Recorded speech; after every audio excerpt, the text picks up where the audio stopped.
আমি একটু সাদ্দাম আপনাকে যে প্রশ্নটা প্রথমে করতে চাই, সম্ভবত বাংলাদেশের সাম্প্রতিক সময়ে ছাত্র শিবির সবচেয়ে সুসময়টি এখন পার করছে, যে সময় আপনি দলের সাধারণ সম্পাদকের বা সেক্রেটারি জেনারেলের দায়িত্ব পালন করছেন।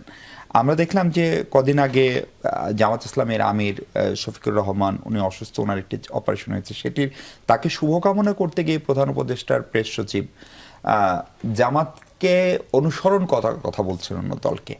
এটি কি আপনাদের আসলে কাজের কারণে সফলতা, নাকি এই সরকারের সঙ্গে আপনাদের এক ধরনের আদর্শিক অথবা বুদ্ধিভিত্তিক বা কৌশলগত কোনো এলাই হয়েছে? ধন্যবাদ জানাচ্ছি আপনাকে।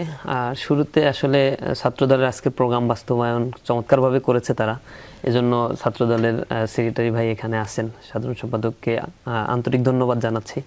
আমারও সুযোগ হয়েছে, যেহেতু আজকে সোহরাওয়ার্দী উদ্যানে আমাদেরও প্রোগ্রাম ছিল, কিছুটা যাত্রা পথে তাদের সমাবেশটা দেখার অনেক লোকের সমাগম হয়েছে এবং সাধারণ মানুষেরও আসলে আজকের প্রোগ্রামে একটু ব্যতিক্রমী উৎসুক একটা মনোভাব আমি লক্ষ্য করেছি।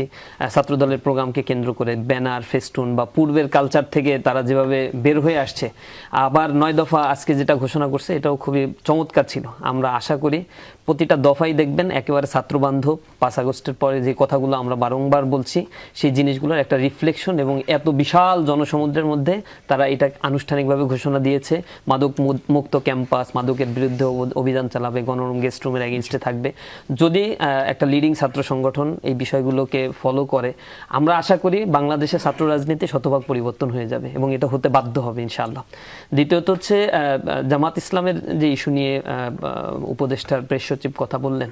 দেখেন, 5 আগস্টের পরে বা আগেই জামাত ইসলামের রাজনীতিটা আগে থেকেই এমনিই ছিল যে চাঁদাবাজি, দখলদারিত্ব বা হচ্ছে খুন, আন্তঃকোন্দল, এই জিনিসগুলো থেকে শতভাগ তারা বিরত থাকার জন্য চেষ্টা করে।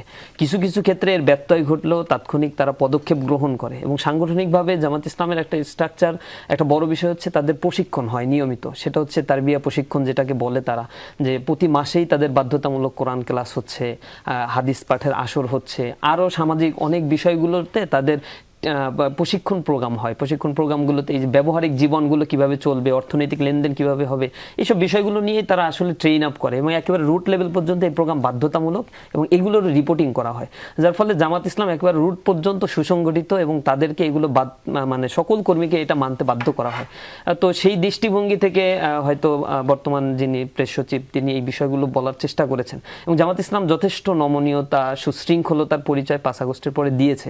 প্রতিটা জায়গায়, প্রতিটি উপজেলায়, প্রত্যেকটা জায়গায় এই যে চাঁদাবাজির এগেইনস্টে যেভাবে দাঁড়িয়েছে, এটাও বিএনপি বা হচ্ছে বড় দলগুলোর জন্য একটা